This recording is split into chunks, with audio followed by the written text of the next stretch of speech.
जय माता दी सभी को। जय माता दी गुरु माँ। मैं जय माँ भद्रकाली, कालका माँ की बेटी बिलंदपुर दरबार से आशा करती हूँ महामाई की कृपा से सभी बच्चे ठीक होंगे। माता रानी सबके घर में अन्न धन के भंडारे भरे रखे, सबकी मनोकामना पूरी करे और सबसे जरूरी बात सबका स्वास्थ्य बनाए रखे, क्योंकि स्वास्थ्य ठीक है तो सारी चीजें ठीक हैं। तो आज फिर हाजिर हैं एक नई जानकारी के साथ। और अगर आपको मेरी जानकारी ठीक लगती हो, ज्ञानवर्धक लगती हो, तो मेरी वीडियो को शेयर करें, लाइक करें, कमेंट करें। और जो नए बच्चे हैं जिन्होंने चैनल सब्सक्राइब नहीं किया है तो वो चैनल को सब्सक्राइब करें। तो मैसेज आता है मेरे पास कई बच्चों का कि माँ जोत में फूल पहले नहीं बनते थे लेकिन अब बनते हैं। कई बच्चे ऐसे दरबार में भी जुड़े हुए हैं मेरे साथ जो ये बोलते थे कि माँ पहले नहीं बनते थे फूल, लेकिन जब से इस दरबार से जुड़े हैं तो हमारी जोत में हर रोज नए नए तरीके के फूल बन रहे हैं।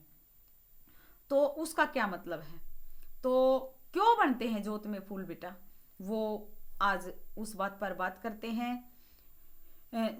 मैं बात को क्लियर करने की कोशिश करूंगी। तो शुरू करते हैं बात। तो पहले तो फूल बनते ही नहीं थे, लेकिन अब जोत में हर रोज अलग अलग तरीके के फूल बन रहे हैं। उसका क्या मतलब है? तो हो सकता है भाई आप पहले उस तरीके से पूजा पाठ ना कर रहे हो जिस तरीके से आपके जो इष्ट हैं, जो शक्तियां हैं उन तक ना पहुंचती हो सकता है आप पूजा पाठ करते ही ना हो सकता है आप पूजा पाठ तो कर रहे हो लेकिन आपका मन साफ नहीं है, क्योंकि उन शक्तियों से कोई भी चीज छुपती नहीं। लेकिन जब मन, आत्मा और भाव तीनों इकट्ठे होकर उस शक्ति में लग जाते हैं तब वो शक्ति अपने पास होने का आभास दिलाती है, अपनी मौजूदगी का एहसास आपको दिलाती है। ये बताती है कि बच्चा मैं हर पल हर क्षण आपके साथ हूँ।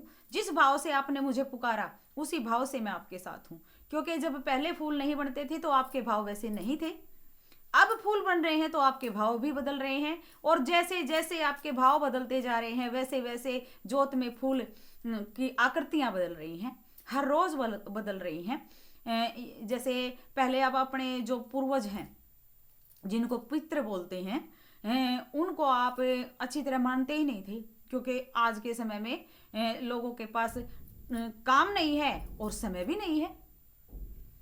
तो यही बात थी कि पूजते नहीं थे ढंग से। ये बोलते हैं कि माँ कैसे पता करें कि हमारे घर के पितृ है जो वो खुश हैं।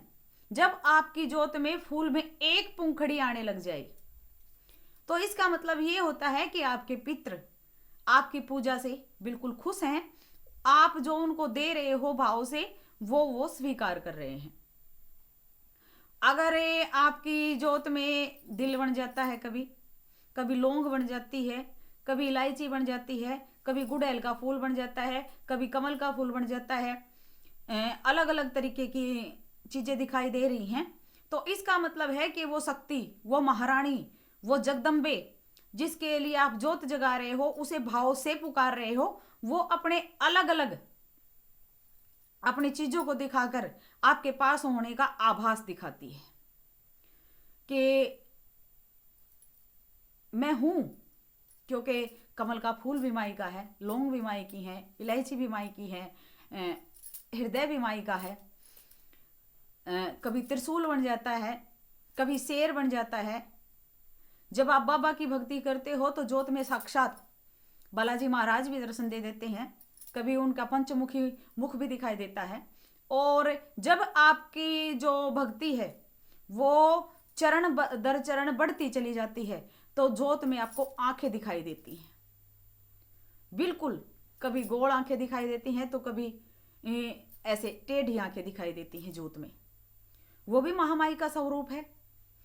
वो बिल्कुल सामने आकर आपको दिखा देती है कि मैं हूं बच्चा, और जिस भाव से आप पुकार रहे हो उसी भाव से मैं आपके घर में हूं।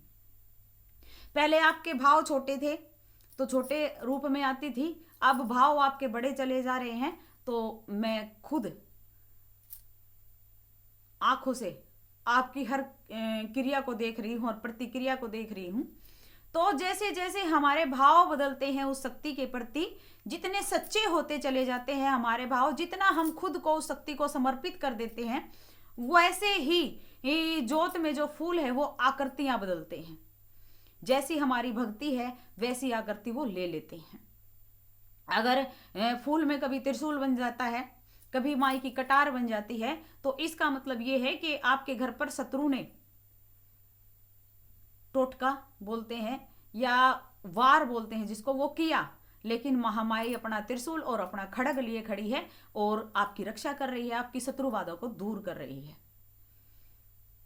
अगर आपको अष्टकमल या 10 पंखुड़िया वाला कमल बनता है आपकी जोत में, तो इसका मतलब है आपका घर धन धान्य से संपूर्ण होने वाला है।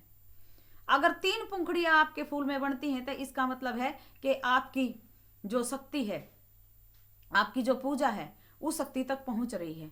अगर वही कमल 5 पंखुड़ियां ले ले फूल, कोई भी फूल, या फिर वही फूल 8 पंखुड़ियां ले ले, 9 पंखुड़ियां ले ले, आखिर में 10 ले ले, तो इसका मतलब कि आपने अपने जो भाव है, अपना शरीर है, सब कुछ, अपनी आत्मा है, वो उस शक्ति को समर्पित कर दिया।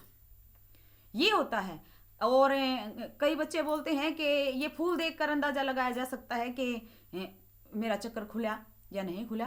पहली तो बात है कि भक्ति लाइन में घुसते ही और अगर फूल बनने लगे तो इसका मतलब ये नहीं है कि फूल बन गए तो आपके चक्कर खुल गए। नहीं, चक्कर इतनी जल्दी नहीं खुलते बच्चा।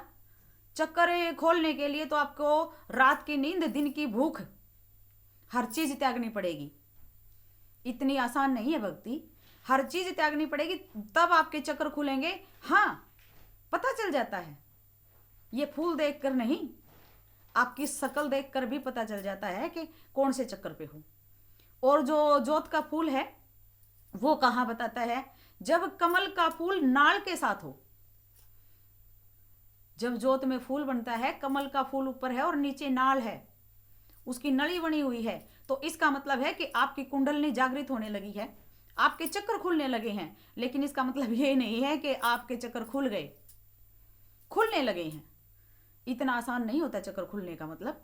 अगर एक फूल के ऊपर दूसरा फूल बन जाता है, बनता है कई बार, एक फूल है और उसके ऊपर दूसरा फूल भी बन गया है, तो इसका मतलब है कि आपके कुल देवता, आपकी कुल देवी, आपके पितर, आपका नगर खेड़ा और ब्रह्मांड की जो शक्तियां हैं, शिव शक्ति, सारी शक्तियां उन्हीं में विद्यमान हैं। वो सारी शक्तियां आपकी पूजा से, आपके तप से, आपके भाव से, आपकी आत्मा से, आपकी लगन से खुश हैं और अपने घर में अपने होने का, अपनी मौजूदगी का, अपने आशीर्वाद का आपको आभास करा रहे हैं। ये होता है जोत में फूल बनने का कारण कि बच्चा, जो जिस भाव से आप मुझे पूज रहे हो, उस भाव से मैं आपके साथ खड़ी हूँ या उस भाव से मैं आपके साथ खड़ा हूँ। वो फूल बनाकर जोत में अलग अलग आकृतियां बनाकर अपने जैसा स्वरूप दिखाकर आपको ये बताने की कोशिश करती हैं शक्तियां कि हम आपके साथ खड़े हैं, आपके घर में हैं और आपके साथ हम चल पड़े हैं। तो बच्चे, जैसे हमारे भाव होते हैं वैसे जोत में फूल आते हैं और ये कारण है। और आशा करती हूँ कि आपको बात समझ में आ गई होगी। जय माई की।